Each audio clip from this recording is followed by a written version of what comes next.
नमस्कार. अक्कलकोटस्थ श्री स्वामी समर्थ महाराजांची आद्य बखर, प्रकाशक धार्मिक प्रकाशन संस्था. अभिवाचन अदिती पालिमकर. भाग 4. श्री स्वामी समर्थ.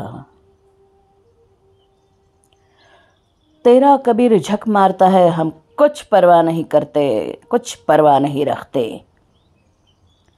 ठाकूरदास बुवांचं कुष्ठ परिहार झाल्यावर ते नेहमी अक्कलकोटाला येऊन श्रींजवळ कीर्तन पूजन करत असत. एके दिवशी बुवांच्या मनात आलं की श्री स्वामींपासून आपल्याला गुरुपदेश मिळायला पाहिजे. असं मनात येताच महाराज फार रागवून त्यांना म्हणायला लागले की हमको काय को सताता, हम पंतोजीपन नहीं करता, गाठ के गुरु बाट के चेले हम करते नहीं, देखे. पुढच्या वर्षी श्री कृष्णबुवांनी मनात निर्धार केला की मरण आले तरी पुरवले, पण श्री स्वामी समर्थांचा अनुग्रह घेतल्या वाचून राहायचं नाही. असा निर्धार करून महाराजांसमोर बुवा हात जोडून उभे राहिले. तेव्हा महाराज म्हणाले, निकाल जा, जुता मारेंगे. हे शब्द ऐकून बुवांच्या मनात भक्ती विजयातील कबीराचे कथेचे स्मरण झाले. काशी क्षेत्री रामानंद म्हणून साधू होता. त्यांचा अनुग्रह आपणास व्हावा म्हणून कबीर त्यांच्याकडे गेले. मणिकर्णिकेचे घाटावरती रामानंद स्वामी स्नानसंध्या करत असताना कबीर त्यांच्याजवळ जाऊन हात जोडून उभे राहिले. त्यांना पाहून रामानंदांनी आपल्या पादुका झुगारून कबीराला हाका मारल्या. हाच अनुग्रह झाला असं समजून कबीर श्रीरामांची भक्ती करू लागले.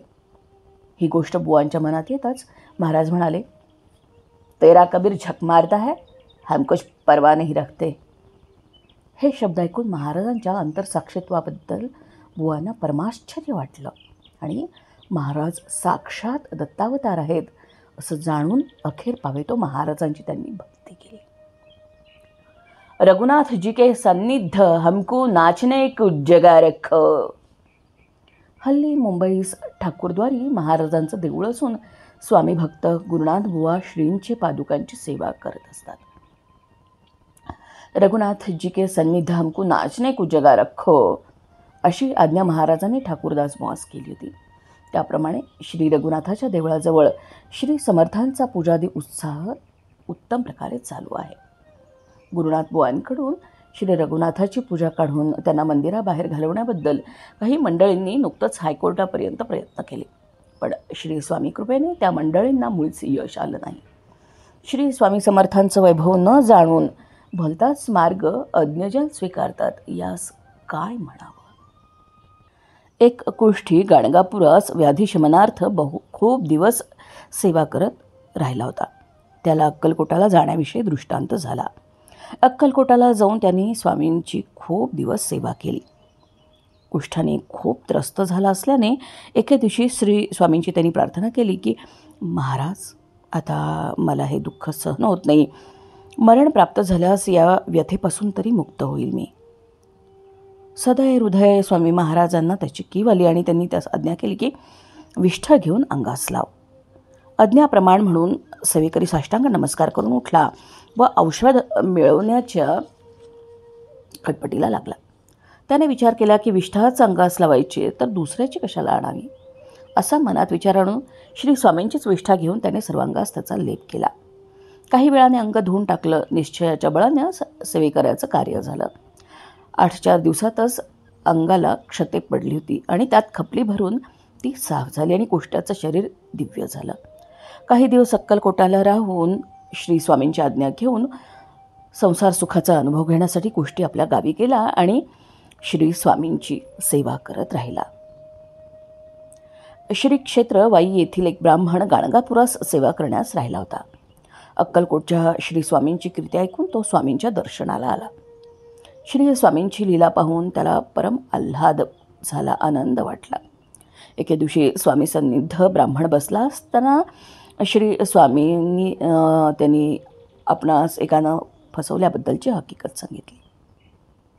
ती अशी होती की ब्राह्मण म्हणाला की काही दिवसांपूर्वी वाईस एक अनुष्ठानी बुवा आला होता. अनुष्ठानाची समाप्ती करून श्री दत्तप्रित्यर्थ ब्राह्मण भोजन घालण्याचा त्याचा बेत होता. पण त्याच्याजवळ पैसे नव्हते. त्याने माझ्याकडून समाराधनेकरता 25 रुपये उसणे घेतले आणि आपली हुंडी 1-2 दिवसात येणार आहे, आल्यावरती रुपयांची फेड करीन असं त्यानं वचन दिलं. दुसऱ्या दिवशी समाराधना वगैरे यथासांग झाल्यावर रात्री ब्राह्मणाने पोबारा केला आणि माझ्या गरिबाचे पैसे त्याने व्यर्थ बुडवले. आणि ब्राह्मण आणखी म्हणाला की महाराज, आपल्या नावावर मी रुपये दिले होते, त्याची अशी व्यवस्था व्हावी काय? महाराजांनी उत्तर दिलं नाही, पण दर्शनाकरता तिथे पुष्कळ लोकांची गर्दी जमली होती. त्यापैकी एका गृहस्थाकडे त्यांनी बोट दाखवलं. महाराज काय दाखवतात ते पाहण्यास ब्राह्मण मागे वळून पाहू लागला. तो काय विलक्षण चमत्कार झाला पहा. ज्या ब्राह्मणाने त्याला फसवलं तोच ब्राह्मण त्याच्या मागे उभा होता. आपणास ठणकावणारा ब्राह्मण ओळखून वाईकरानं त्याचा पदर धरला. दोघांची बाचाबाच होऊ लागली. शेवटी ठग ब्राह्मणानं आपली लबाडी कबूल केली. त्याच्याजवळ रोख पैसा नव्हता. मग गोविंदराव टोळ आणि दुसरे गृहस्थ मध्यस्थी पडून त्यांनी दोघांची समजूत काढली. ब्राह्मणाजवळ सखलादीची मोठी टोपी, गुरुचरित्राची पोथी आणि नाशिकचा तांब्या, प्याला वगैरे जिन्सा होत्या. त्या वाईकर ब्राह्मणास देऊन समजूत केली. नंतर वाईकरांनी महाराजांजवळ येऊन विनंती केली की आपल्या कृपेने रुपये आपल्यास मिळाले, त्याचे काय करावयाचे याबद्दल आज्ञा व्हावी. महाराजांनी उत्तर दिलं, आम्हास ठाऊक नाही, आल्या वाटेने जा. मग ब्राह्मण निघून गेला. याप्रमाणे महाराजांची अगम्य लीला होती. कर्नाटकातील श्रीधर नावाचा ब्राह्मण गाणगापुरास येऊन सेवा करत होता. पोटशिवळाचा दारुण आजार त्याला झाला होता. श्रींची सेवा करत होता. काही दिवस गेल्यावर एके रात्री यतिरूप धरून दत्ताने ब्राह्मणास स्वप्नात दर्शन देऊन आज्ञा केली की श्रीपुरीच्या पानांचा रस काढून त्यात सुंठ व सैंधव घालून भक्षण कर, सेवन कर, म्हणजे पोटशूळ शांत होईल.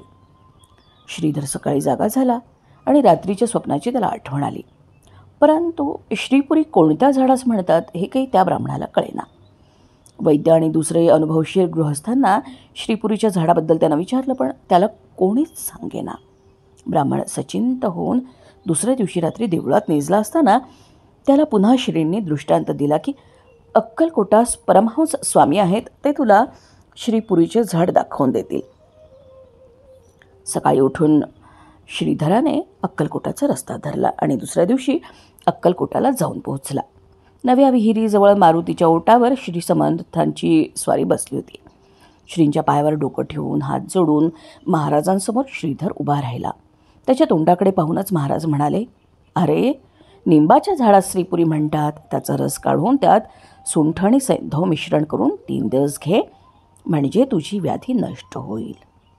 ब्राह्मणास आनंद होऊन त्याने आज्ञेप्रमाणे औषध घेतल्यावर 8 दिवसांनी तो अगदी बरा झाला आणि आपल्या गावाला श्री स्वामींचं गुणगान गात परत गेला.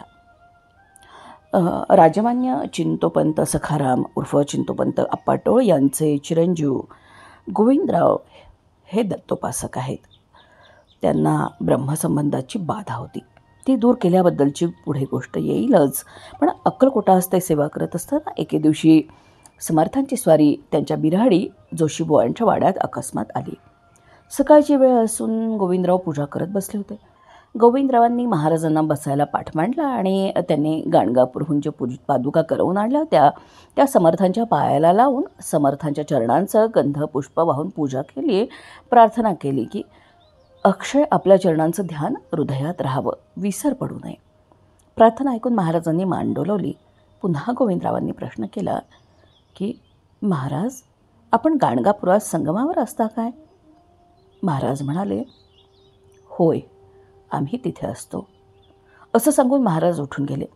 त्याच रात्री गोविंदरावांना स्वप्नात दृष्टांत झाला की श्री क्षेत्र गाणगापूर येथे गावातील देवळात श्री दत्तात्रय नृसिंह सरस्वतींच्या निजपादुका आहेत. त्या देव्हाऱ्यात श्री स्वामी बसले आहेत आणि चरणी निजपादुका घातल्या आहेत. पुजारी मंडळी सन्निध बसली आहे. गोविंदरावांनी पुजाऱ्यास स्वप्नात विचारलं की देव्हाऱ्यात कोण बसलं आहे? पुजारी यांनी उत्तर दिलं की हे अक्कलकोटचे स्वामी महाराज आहेत. इतकं स्वप्न पाहून गोविंदराव जागे झाले आणि श्री स्वामी साक्षात दत्तावतार आहेत याबद्दल त्यांची खात्री झाली. महाराजांचे निस्सीम भक्तांपैकी गोविंदराव हे एक सोलापुरात वास करून होते. अक्कलकोटस्थ श्री स्वामी समर्थ महाराजांची आद्य बखर भाग 4 समाप्त. क्रमशः. धन्यवाद.